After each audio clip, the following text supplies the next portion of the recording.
Oh, this is gonna be great. The best part is, I got it for free. Huh.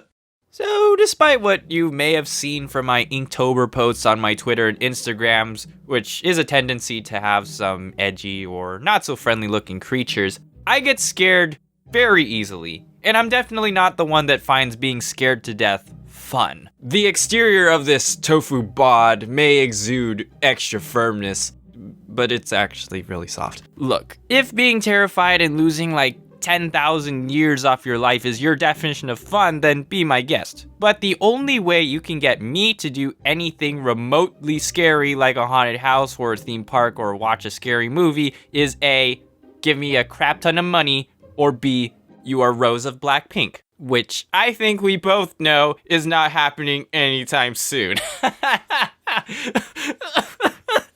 This is me, present day, by the way, but I was much worse as a kid. Even things that weren't meant to be scary still scared me as a child, which might be a deep psychological reason why I have such a weird relationship with scary things. So that is what we are talking about here. Things in my childhood that absolutely terrified me.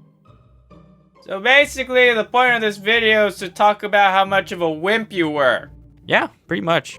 Okay, so first up is scary rides. Like, it wasn't Six Flags status scary. Those are pretty terrifying in itself. But it also didn't have to be during Halloween time. It could just be like a regular ride on a regular day, and I would still get scared.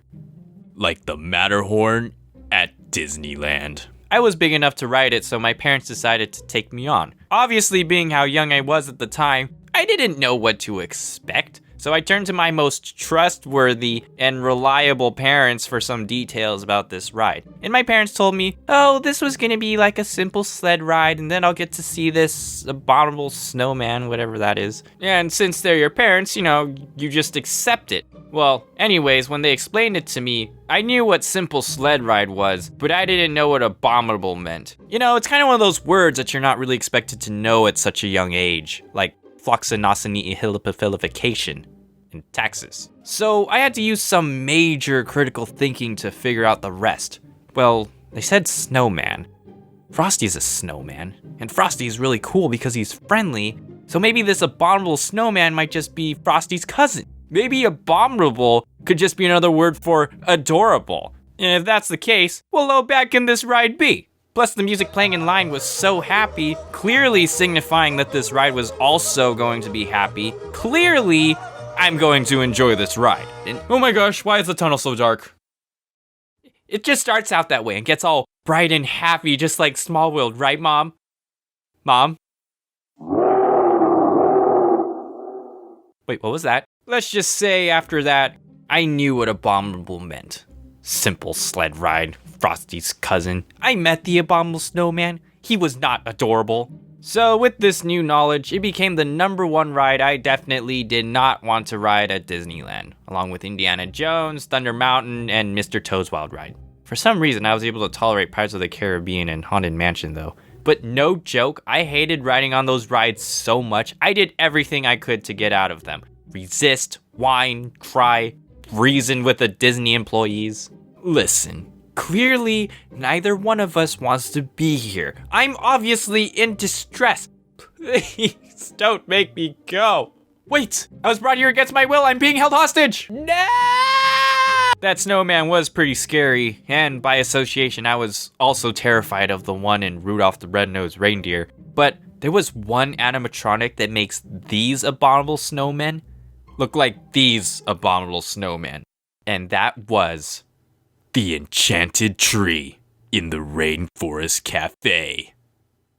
Dun dun dun. As a kid, I loved going to the Rainforest Cafe. It had a bunch of animal stuff that I liked, animatronic animals, toys, fish.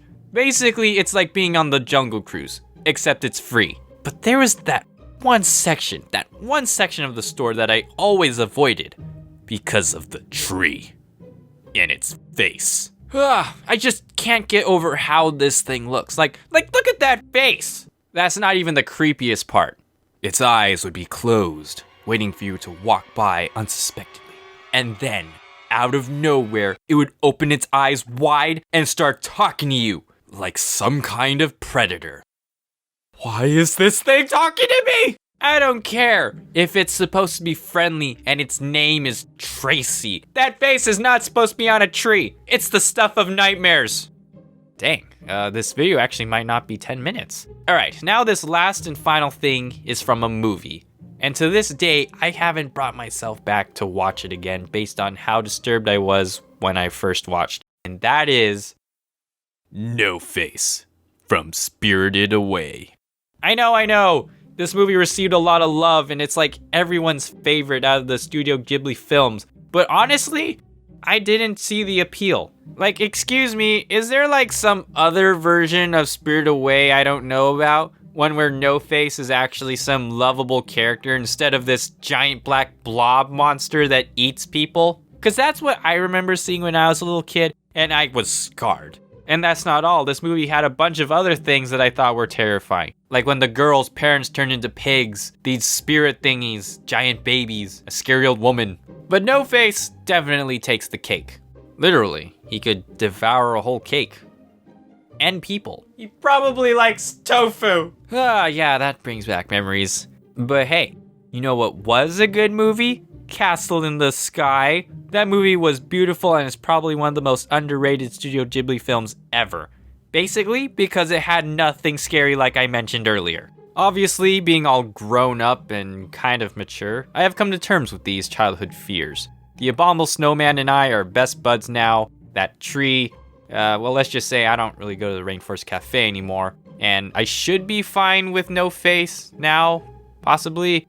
Who knows? Maybe I'll actually rewatch Spirited Away again and maybe understand why everyone likes it so much. In the meantime, now I have to deal with more grown-up fears, like global warming and taxes. So, in conclusion, the big takeaway from all of this is that you can still be afraid of some weird stuff and still turn out cool. Like me.